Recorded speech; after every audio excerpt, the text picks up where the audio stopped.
कि नीचे से ऊंचे की तरफ उठ जाते हैं, गरीब से अमीर बन जाते हैं,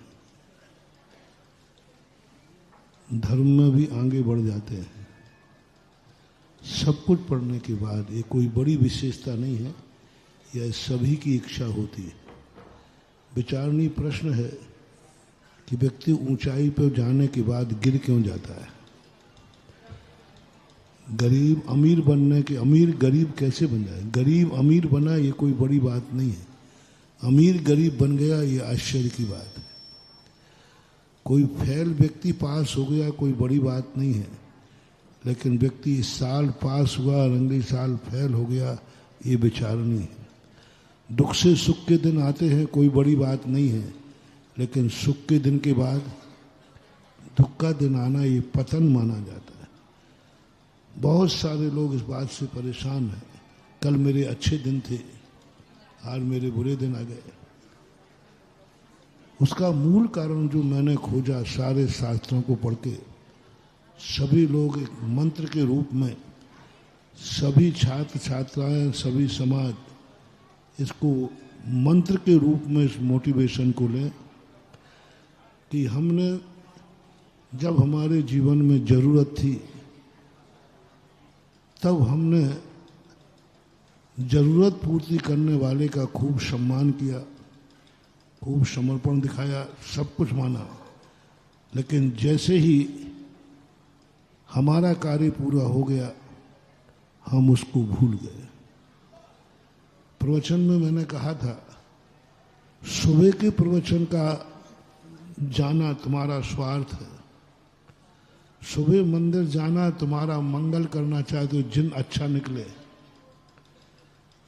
सुबह के मंदिर जाना स्वार्थ है कि हमारा दिन अच्छा मिले, शगुन मिले, लेकिन शाम का मंदिर जाना आभार है कि आपने आशीर्वाद दिया था, मेरा दिन अच्छा निकला। बस वो शाम का मंदिर तुम छोड़ रहे हो, इसलिए तुम्हारा उत्थान होने के बाद पतन आ जाता है। पशु के भी माँ बाप होते हैं, मनुष्य के भी होते हैं, दोनों में अंतर क्या है। पशु जब तक माँ बाप को माँ बाप मानता है जब तक उसकी जरूरत है, जब तक उस बच्चे को माँ की जरूरत है तो माँ के आगे पीछे घूमता है, लेकिन जैसे ही माँ की जरूरत खत्म हो जाती है पशु माँ को भूल जाता है। इसलिए मात्र वो पशु है, बाकी सब चीजें तो और हैं। इसी प्रकार मनुष्य करता है कि मनुष्य जब जन्म लेता है माँ बाप के यहाँ तो माँ बाप के आगे पीछे घूमता है जब तक जरूरत है। जिस दिन वो स्वयं पैर पे खड़ा हो जाता है तो कुछ कपूत ऐसे होते हैं जो माँ बाप को भूल जाते हैं। पहले वही माँ बाप को चाह रहे थे, आगे पीछे घूम रहे थे, सब कुछ था, लेकिन जैसे थोड़े से पैर पे खड़े हो जाएंगे, कितने लोग हैं जो माँ बाप को छोड़ के चले जाते हैं। जब वो असहाय थे तब माँ बाप की जरूरत थी, जब वे समर्थ हो गए तो माँ बाप से उनको कोई लेना देना नहीं है। ऐसे व्यक्ति जो संकट के समय माँ बाप को छोड़ करके, ऐसे व्यक्ति मर करके पशु होते हैं और या वे पशु पर्याय में आए। इसी प्रकार से सब क्षेत्रों में गुरु शिष्य में भी लगाना। शिष्य को जब जरूरत होती है तो गुरु से सब बातें कहते हैं, सब चर्चाएं करते हैं, जब तक मेरे घट में प्राण है सब कुछ है, और जैसे थोड़ा समर्थ हो जाता है तो गुरु को भी छोड़ के चला, गुरु की आज्ञा का उल्लंघन कर देता है।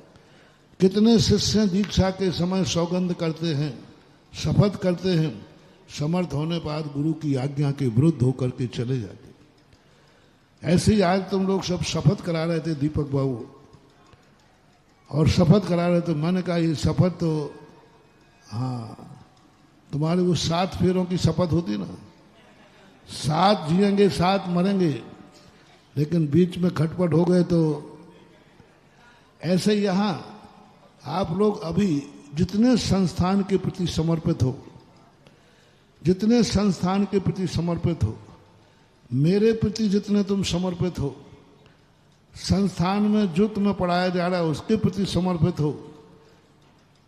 कहीं ऐसा ना हो कि जब तक संस्थान में हो तभी तक समर्पित हो, बाद में संस्थान को भूल जाओ तो तुम शास्त्री नहीं, तुम पशु के समान माने जाओगे। ये अनुभव की बात बता रहा हूं। कुछ स्नातक ऐसे थे, कल हम और दीपक बाबू बैठ करके चर्चा कर रहे थे, ऐसे स्नातक थे, स्नातकाएं थी जिन्होंने एडमिशन के लिए गिड़गिड़ाए थे, मेरे सोर्स लगवाए थे, बहुत जो कहोगे हम सब करेंगे, सब करेंगे, क्योंकि उनकी कोई बकत नहीं थी, उनके जीवन का कोई मूल्य नहीं था, पारिवारिक स्थितियां भी ठीक नहीं थी, और उनके माँ बाप ने आकर के भी कहा महाराज जी हमारी जिंदगी ऐसी निकली है और ये बेटा भी ऐसा निकलेगा। और वही व्यक्ति जब संस्थान में 5 साल उपकार होकर पंडित बन गए तो आज संस्थान का नाम लेना भूल गए और यहां वहां जाकर भटकने लगे, मुंह मारने लगे। संस्थान का नाम भूल गए, संस्थान के उपकार भूल गए, गुरु को भूल गए। मां 2-3 कारणों में, एक तो पैसे के लोभ में, उनको थोड़ा किसी ने पैसे का नोट दिखा दिया, दूसरे बैनर पर प्रवचन को जाने लगे। स्वयं पैसे के लोभ में संस्थान से न जाकर स्वयं प्रवचनों को जाने लगे। ये लोग कहलाते पशु प्रवृत्ति वाले। या तो ये पशु पर्याय से आए थे या फिर पशु पर्याय में, आवाज नहीं बेटा बैठ जाओ, चुपचाप बैठो, या तो पशु पर्याय से आए थे या पशु पर्याय में जाएंगे, मार पैसे के लोभ में कि अब अलग से जाएंगे तो हमें पैसा ज्यादा मिलेगा। दूसरे साधु संतों के पास जाकर के उनको गुमराह करने लगे। वो तो बेचारे जानते नहीं कि ये कैसा भगोड़ा है, वो तो जानते कि संस्थान का बच्चा है, संस्थान का बच्चा है तो बड़ा सम्मान देते। जब उनको पता चला ये तो भगोड़ा है, संस्थान से भाग के आया है, तो वे जाकर वहां गुरु को भूल जाते। कोई मतलब नहीं गुरु ने तुम्हारे ऊपर क्या किया, कितना किया, सब भूल गए, क्योंकि अब उन्हें दूसरी जगह थोड़ा सम्मान मिलने लगा।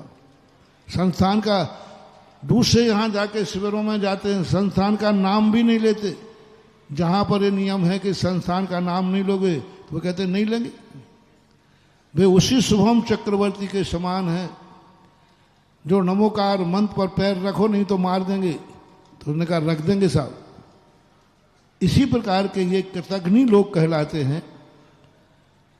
तो संस्थान में जब तक पढ़े, अभी पहले तो हम यही कह कहते थे कि हमारा संस्थान का बालक जब तक जिंदा रहेगा तब तक वो संस्थान का रहेगा।